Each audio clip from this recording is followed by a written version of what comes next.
Hello and welcome. This is part 2 in a series we're doing on the topic of depression and suicide. Of course, suicide does not occur in isolation, and the effect on the families is huge. My co-host for this special series is the well-known psychiatrist, Dr. James Jordan, who was the medical director of the Ham Psychiatric Clinic for 25 years and recently retired. Jim, tell us what we're going to be doing in this second program. Today we have the opportunity to interview, first of all, a mother and a sister of a young man who committed suicide. And then following that, we will have an interview with the spouse of a man who also took his life. This will give us an opportunity to hear from those individuals who have been in the experience of losing a loved one, how they've been able to handle this, how they've coped with it, and where they are in their life at this time. We're going to take a very short break, and note as we have our break, you're going to see on the screen warning signs, red flags for suicide. We'll be right back.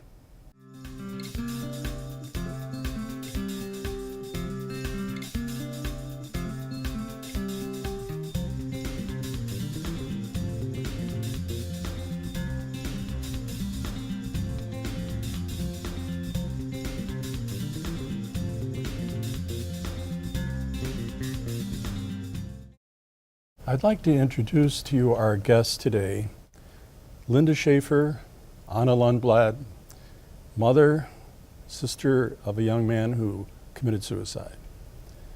They'll talk to us about Daniel's life and his death. Linda, would you mind telling us about your son? Daniel was a bright little boy who loved life. He loved to play with his sister. He would wake up in the morning, climb out of bed and start busying himself for the day before his eyes were open. He loved life. He was fun. He had friends. This gradually changed. Well, it changed hugely when we moved to Minnesota. He was 13. And after that, his life got worse. I think I grieved for him for 15 years or half of his life. Things just did not seem to get better for him. And I knew that eventually this is what would happen. He talked about it to me, and we were quite open about it. So He talked about the idea of taking his life. Mm. That was disturbing to me, but there was nothing I could really do. And finally I did tell him whatever he chose to do with his life I supported him. And when he left to go to Portland, Oregon to school, I had a strong feeling that I probably wouldn't see him again. Mm-hmm. And indeed, he said, if this doesn't work, I'm not going to stay around. When this began, did he accept help? Was there opportunities for him to get some help, There were opportunities. Treatment? As a young child, he was diagnosed with ADD, and we went to family therapy in Norfolk, Virginia. His father, me and his sister. We came here and he was in therapy, as all of us were, and he saw someone on his own. He took medication for a little while, didn't like it, so he was an active runner. He meditated. He tried to work with his depression in other ways. Was he diagnosed officially with depression? He was. During the teen years? Actually, I think he was in his 20s when he that was his hospitalization. He had one hospitalization of 16 days. But before that, it was depression. Before that, they said, yes, he has depression, but the anxiety is off the charts. It's much more a concern. However, that was not addressed here as much as I thought it would be. It was a real concentration on the depression, and I think there was so much more involved in it. The medication really didn't help him, and he didn't like the medication. He didn't like the medication, and he chose not to take it. And it's often common, isn't it, Dr. Jordan, that one antidepressant or anti-anxiety medication doesn't work. That's you have to keep trying, and But that's hard to do. Absolutely. It is. You know, the problem with these medications is they are effective in many, many cases. However, it takes months for them to take a hold of getting a remission in the symptoms. Mm-hmm. And often there are trials that have to occur.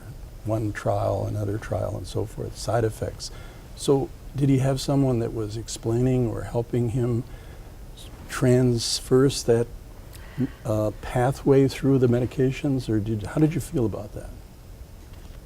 I had very mixed feelings. How do you make a 15, 16, 17-year-old take a medication? How do you, and once he's 18, it's out of my control. He did go to therapy. I don't know really in the end how much it helped him. I think there were other things involved, and I had talked to Mary about, I had talked to a pediatrician at Shriners Children's Hospital, and I asked her what did it mean to have oxygen deprivation before birth.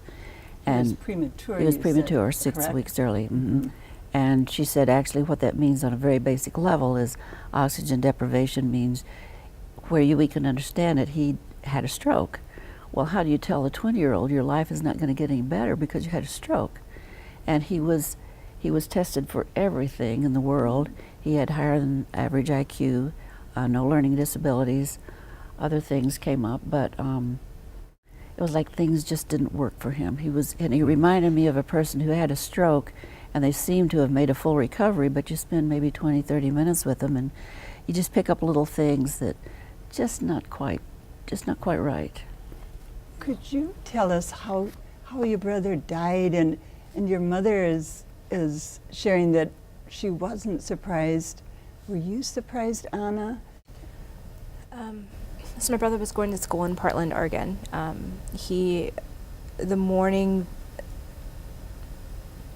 The day that he chose to end his life was the first day back from spring break.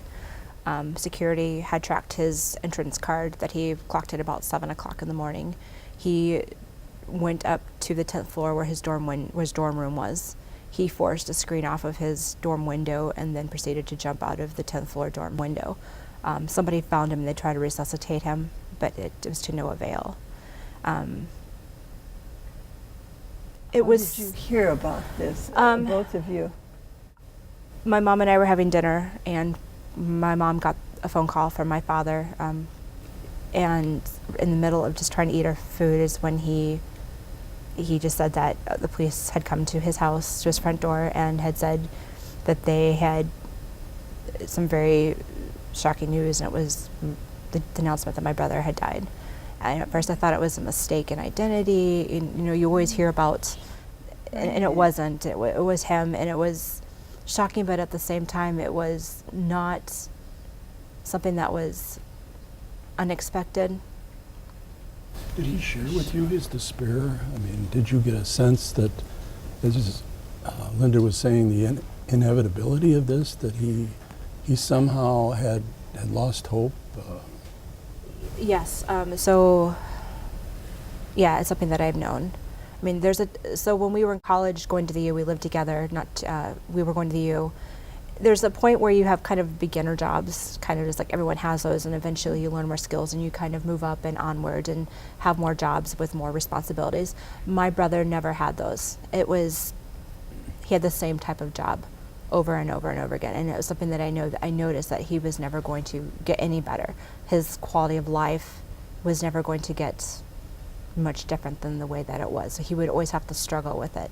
And one of you told me too the other day that he didn't have any friends. So he was really isolated in a sense, wasn't he, as a young man? Yes. Without a support group in terms of that peer group, which makes it harder. Yes, most people don't find that very hard to believe that someone would be isolated like that. And unfortunately, my brother was that person. If you were to look at him and if you were passing on the street, you would think that things were fine. He looks absolutely like a wonderful individual to talk to, but in getting to know him, you would notice that there might be something amiss, like my mom had mentioned earlier. He had difficulty in hearing, and I think it was a two-way street there, that he didn't tell people that he had hearing issues, and that people just thought they wrote him off.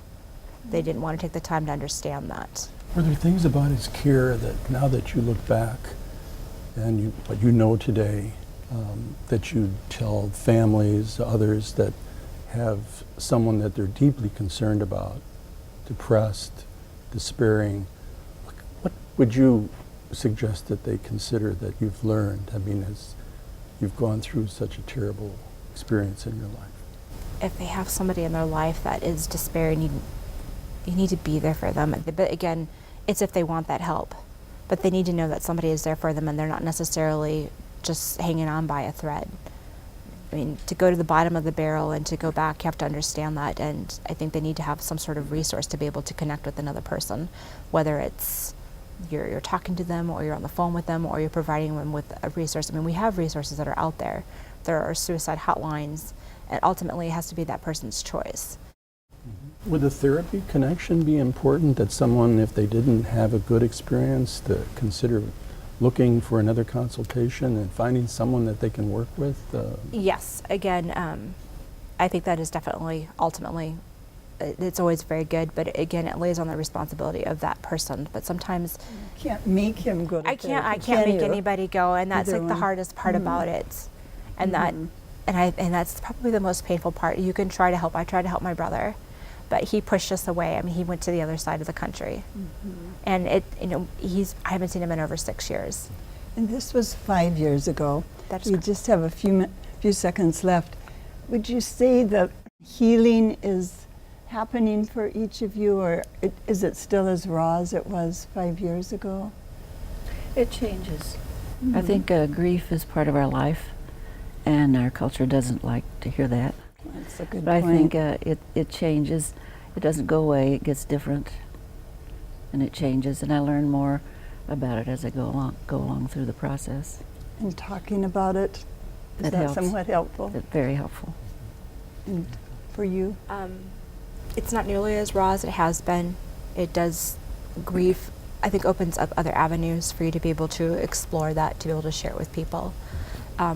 Not telling his story means that he's died a second death, because then people can forget him. Right. He has a legacy, and so my mom and I try to do something every year to honor that legacy, whether it's advocating for people who are homeless or working with animals, that kind of thing. Something in his honor and his name, just so that he continues to live on. We want to thank you both so very much for sharing Daniel's life and his death with us. I think we could learn from this and help others in the future. Thank you so much again. We'll be interviewing a wife, spouse of a man who took his life in our next segment.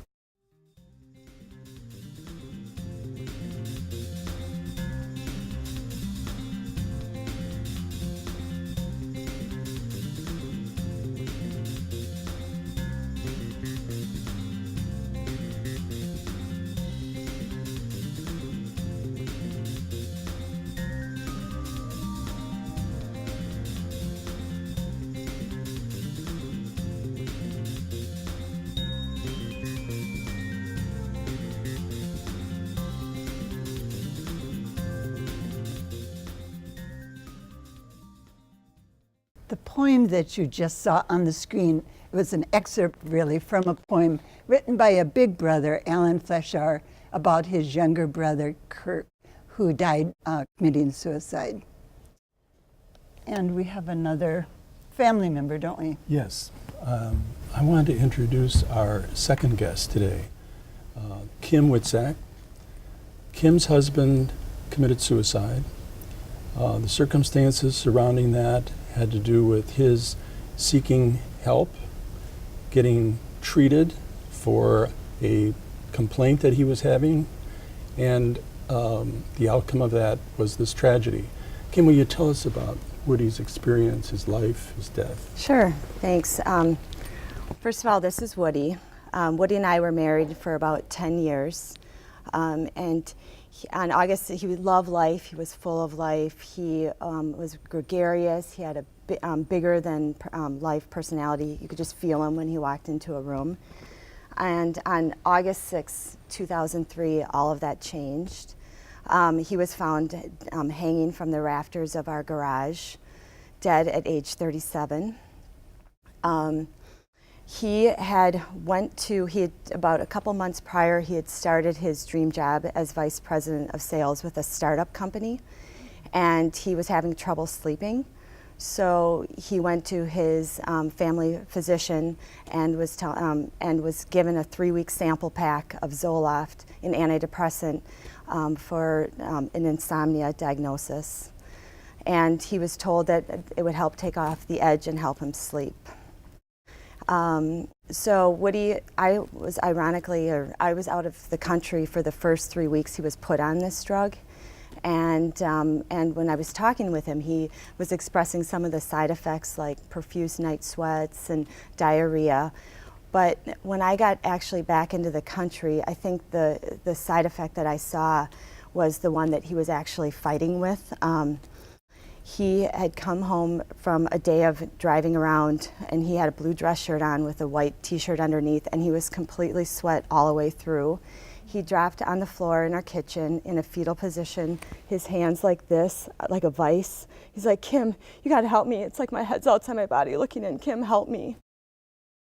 And he was crying, and I sat there. I didn't even know what to expect. I didn't even know what was happening. And so I calmed him down, and we went downstairs. We did yoga breathing. We, prayed, just anything to calm him down. And so the next day, he called his family doctor and told him what had happened. And he said, "You have to give it 4 to 6 weeks for the drug to kick in and work."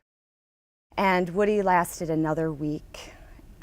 Every night that next week before his life ended, he came home thinking about, how do I beat this feeling in my head? And that is, so that's the story of, and it was 5 weeks on the drug total. He went from not sleeping, which is not uncommon for entrepreneurs waking up in the middle of the night. 5 weeks later, he was dead, hanging, took his life. And you didn't think he was depressed in a clinical way, but under stress. No, I mean, he did not have depression. He's not had a history of depression or any other mental illness. Ironically, the day that he was found, the front page of our paper, the Star Tribune, had an article that said the UK finds link between antidepressants and suicide in teens. So that almost was the start of, like, in the deepest part of me, I knew something was wrong. Like, how did Woody go from here to having this, taking his own life? And so we started researching and Googling, thank God for internet, Zoloft and suicide. And I was shocked at the things that came up at that time. Can I ask you about the circumstances like this, where he really didn't have signs and symptoms of depression? Mm-hmm. Sees his family doctor, begins on medication. This very, very dramatic and tragic effect and outcome, side effect. It does happen. It's actually part of the implications of using these powerfully effective, but also causing these side effects. If you think about it now in terms of those circumstances, medication being prescribed a lot by family physicians these days, what can you say to families now that would help them to negotiate this piece of getting care, getting it monitored correctly, looking after the possibility of side effects, how they're going to handle that, getting, in his case, needing emergency help? Right. Well, first of all, I think we have to remember that these are serious mind-altering drugs.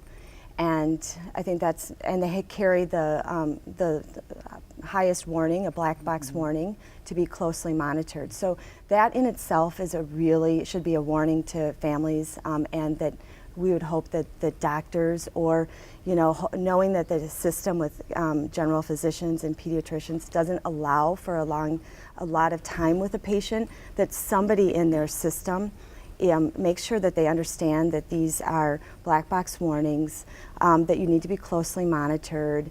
And maybe the side effect that Woody was suffering from was called akathisia. And I'm not even sure, you'd know what that was. And if you asked a general doctor, or practicing doctor today, do you know what akathisia is? A lot of them don't know that word. But I think if you explain head outside the body and some of those reactions that Woody was talking about that a family member might experience, that is something you call your doctor right away, get help. We are almost out of time, Kim, unfortunately. You've testified at the FDA. What would you tell family members to do if they are concerned about a med? You have some real specific go-to ideas, I know. Yes. Well, first of all, I think making sure that you tell your family members that you're on something, I think, is first and foremost. I think the FDA actually has, it's called the MedWatch program, and you can actually report your side effects to the FDA.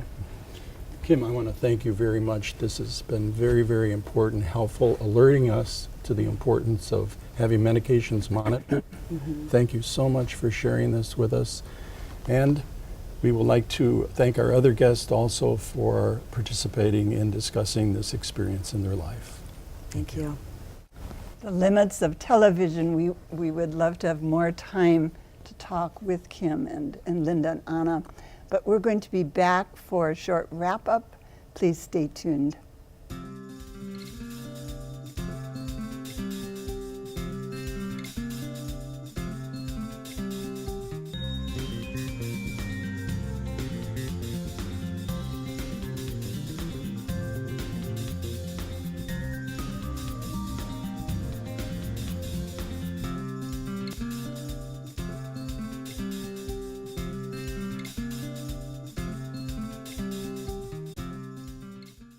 Welcome back. We have just had the privilege of talking to family members who have lost someone to suicide. A couple of brief comments related to these interviews.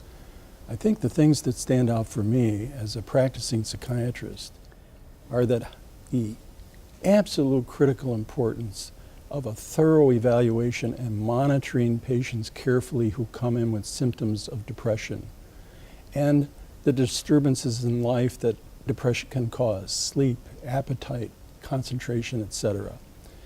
The medications we know are effective, but they need very, very close monitoring, particularly in the early weeks when someone is adjusting to the dosing and the changes that are specific to that individual. There are some things on the horizon now that are important and maybe will be useful in the near term in terms of our predicting responses, effectiveness of medication, and also the possibility of side effects. Pharmacogenomics, for example. This is not this far away. It's an easily done test. It needs more study, more application, but that's something that gives us hope. The other thing I want to mention very quickly is that psychotherapy, counseling, is so critical for someone that's acutely depressed. Medication and therapy, therapy and medication, therapy where there's a good fit. These are the pieces that must come together for us to get the outcomes that we can get and be successful and not have the kind of tragedies that we've talked about today.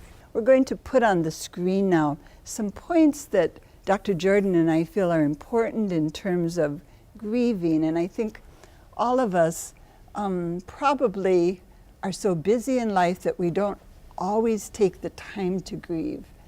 And losses can piggyback, and it gets harder and harder to deal with one loss piled on top of another, doesn't it? Absolutely. This is a complex grief reaction, a death by suicide. There's the trauma, the shock of the loss, and then there's the implications of that over time, over years, over decades, over a lifetime. And we still have some stigma, even though we're talking more openly about it. Certainly, certainly. And we are talking more. That is a critical part of this, and talking intelligently about it. What avenues to take, where to get help. This is our problem, a community problem, possibly a public health problem. We'll be looking at that in the future. But here we have this opportunity to get in to see a physician, have medication, evaluation done, and therapy at the outset. I would say for all people. Medication alone, I think, is a risk. it does have some risks in it. If you have As someone we've heard. with a person, at least they can monitor and then take care of the problems that may surface. If there's a success, that's wonderful. Someone's improving, there's a good chance that they will improve, a high chance they will improve. But if you get into trouble, then you need to get additional help, additional consultation. And we didn't have a chance to ask our guests about support groups, but I think for a lot of people, talking to others who are in the same boat, who've had the same kind of loss, can be very, very helpful for the survivors. There's a wonderful program in Chicago, the Loss Program. Yes. Decades they've been working with families. Over time, the families stay with them as long as they choose to. This is something that kind of support, the communication that they have, the shared experiences, they have a safety, they have comfort, they also have people that know them. This is very, very important for survivors of suicide.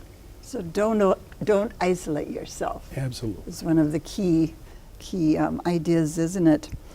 Well, we want to thank, as Jim said, our guests who were brave and came on and shared their stories.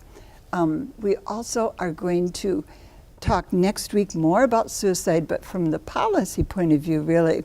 So we hope you can join us for that third program. We're going to leave you now with the most important part, as I think I've said before, of this whole series, the hotline or the lifeline for the National Suicide Prevention number. So we hope to see you next week. Thank you for watching today. If you are feeling desperate, hopeless, and/or suicidal, please call the National Suicide Prevention Lifeline. That number is 1-800-273-TALK or 800-273-8255.